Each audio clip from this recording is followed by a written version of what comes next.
Yeah, we in business, baby. I got everything kind of mocked up. I crimped my wire from my I don't know, these little trailer things, little trailer quick connects that you have. I ended up just clipping it on there with these yellow things. They're the same gauge wire, thankfully. Didn't have to do any soldering. Have my stuff set up. But anyways, got a positive and ground here. Make sure those don't touch after you hook those up.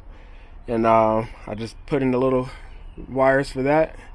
And we're set up. I got my battery. I didn't have to do any weird pairing or anything.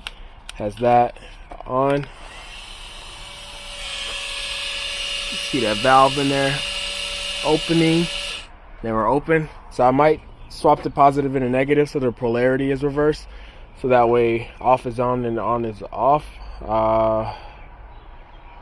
Actually, that may not work since this isn't just a motor. And I don't want to blow anything in there. So I'm just going to leave it the way it is. So I might have to, let me see. Yeah, I think I would have to like basically take it apart and then reconnect it so that way off is on and on is off. But we're all set.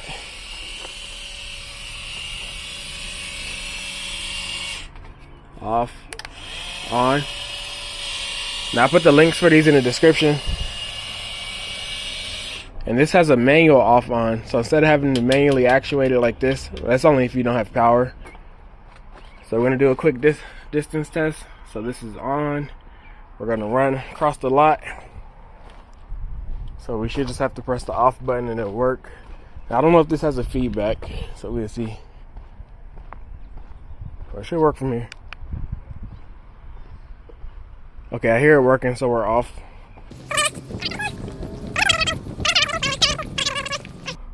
Try it from here. Van's all the way over there. So maybe about twice this distance is like the most I've ever been from the van.